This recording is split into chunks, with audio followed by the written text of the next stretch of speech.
পার্থ চট্টোপাধ্যায় তিনিও দুর্নীতির দায়ে ঘাড়ে নিয়ে ৩ বছর জেলে ছিলেন। ৩ বছর ৩ মাস ১৯ দিন তিনি বাড়ি ফিরেছেন, আর বাড়ি ফিরতেই প্রথম কথা বলেছেন আমাদের সঙ্গে, জি ২৪ ঘন্টার সঙ্গে। পার্থবাবু যখন কথা বলছেন তার চোখে জল, তার গলা কাঁপছে। পার্থবাবু এখনো বিশ্বাস করতে পারছেন না তিনি এতগুলো দিন জেলে কাটিয়েছেন, কিন্তু তিনি শুনলাম জনতার আদালত বসাতে চান।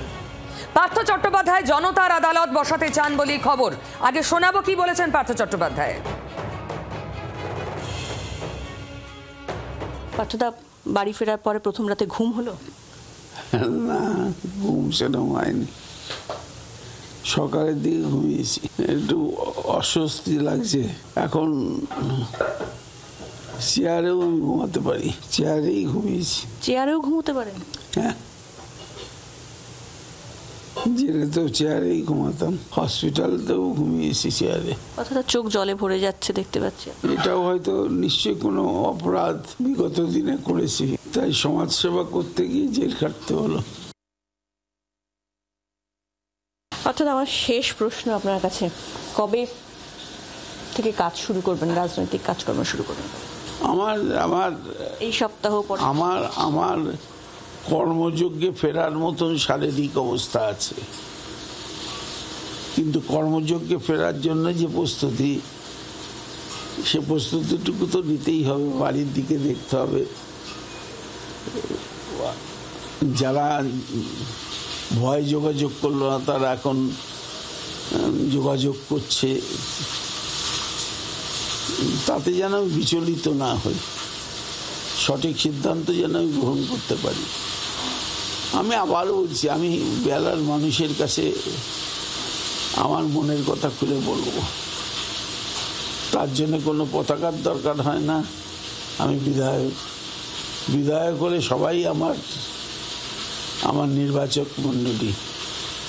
সেই নির্বাচক মণ্ডলীর কাছে আমি, তারা যে ভুল করেননি আমাকে জিতিয়ে, সেটা তো আবার বলতেই হবে না।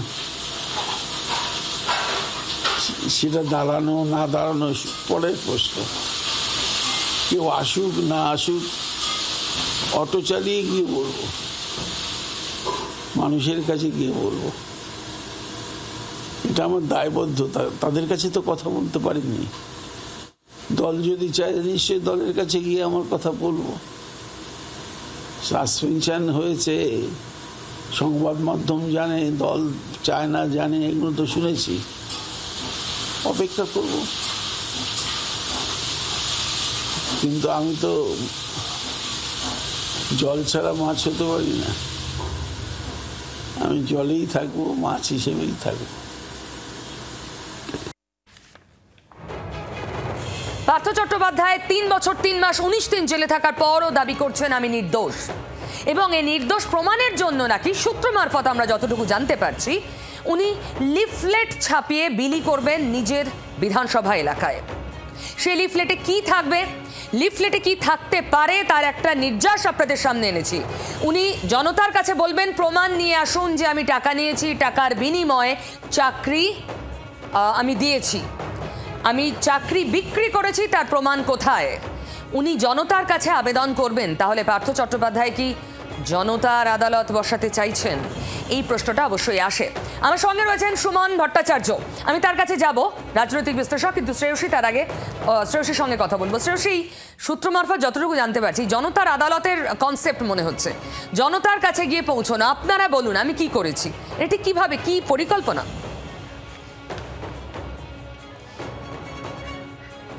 দেখো, এখনো পর্যন্ত যে তথ্য আমরা পাচ্ছি সেটা হচ্ছে যে পার্থ চট্টোপাধ্যায় তিনি কিন্তু খুব দ্রুতই তিনি সাধারণ বেহালার যে পশ্চিম, সে বেহালা পশ্চিম বিধানসভা কেন্দ্রে মানুষের কাছে একটি লিফলেট দিতে চলেছেন। যে লিফলেটে তিনি বলবেন যে সোজা সাপটা আমি বলতে চাই একটাই বিষয়, সেটা হচ্ছে যে আমি কারুর কাছ থেকে অর্থের বিনিময়ে চাকরি নিয়েছি, তার কোনো প্রমাণ থাকলে সেই প্রমাণ সহ সেই তথ্য তারা আমার বেহালার অফিসে থাকবে জনবাক্স, সেই জনবাক্সে তারা জমা দিন। এবং সেক্ষেত্রে তিনি এটাও বলছেন যে এক্ষেত্রে যদি আমার নাম করেও কেউ টাকা তুলে থাকে তাহলে তার তথ্যও কিন্তু তারা আমার কাছে জমা দিন, সেই জনবাক্সে জমা দিন। আমি সেক্ষেত্রে দেখব কারা এই অন্যায় করেছে, যারা, এবং সব থেকে গুরুত্বপূর্ণ যে লাইনটা যেটা আমরা পাচ্ছি সেখানে হচ্ছে যে যারা আমার সততার ছবিকে মসীলিপ্ত করার চেষ্টা করলো তাদের ছেড়ে দেওয়া সামাজিক অপরাধ। কার্যত কিন্তু বেহালা পশ্চিমের যারা মানুষ, সেই মানুষের কাছে এই বক্তব্যগুলো নিয়েই কিন্তু নির্দিষ্টভাবে লিফলেট দেবেন পার্থ চট্টোপাধ্যায়, এবং তার বেহালার যে অফিস সেখানে তিনি জনবাক্স চালু করতে চলেছেন, যে তার বিরুদ্ধে কোনো দুর্নীতির অভিযোগ থাকলে প্রমাণ সহ যেন সেখানে জমা দেওয়া হয়। এবং তিনি বলছেন যে সততার যে ছবি, সেই ছবিকে কারা মসীলিপ্ত করলো তাদেরকে ছেড়ে দেওয়াটা সামাজিক অপরাধ। মানে পার্থ চট্টোপাধ্যায় বলছেন, শ্রেয়সী তোমাকে ধন্যবাদ, পার্থ চট্টোপাধ্যায় বলছেন যে আমি নির্দোষ, জনতা বিচার করবে এবার। মানে এমনি আদালত তাকে মুক্তি দিলে এবার জনতার আদালত। সুমনদা, আপনার কি বক্তব্য? দেখুন, পার্থ চট্টোপাধ্যায় যা যা বললেন তার মধ্যে তিনটে শব্দ আমার কাছে খুব ইন্টারেস্টিং লেগেছে।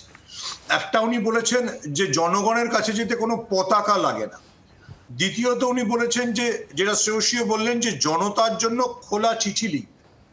তৃতীয় যে শব্দটা বলেছেন সেটাও খুব ইন্টারেস্টিং, যে যারা এতদিন যোগাযোগ রাখেনি তারা এখন যোগাযোগ রাখতে শুরু করছে।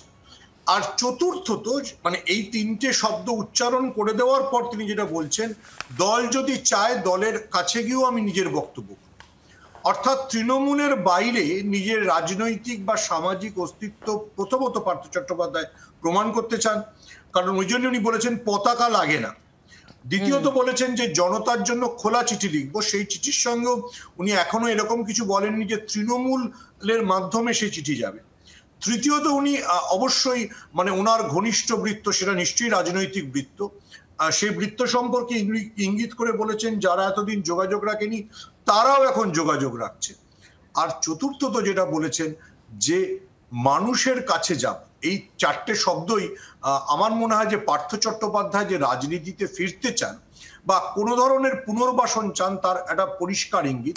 আরো একটা কথা বলে দিই, সেটা হচ্ছে উনি বলেছেন আমি মাছ, জল ছাড়া মাছ থাকবে কোথায়। এই মাছ এবং জলের উদাহরণ যে রাজনীতির সাথে সম্পর্কিত সেটাও বলা বাহুল্য।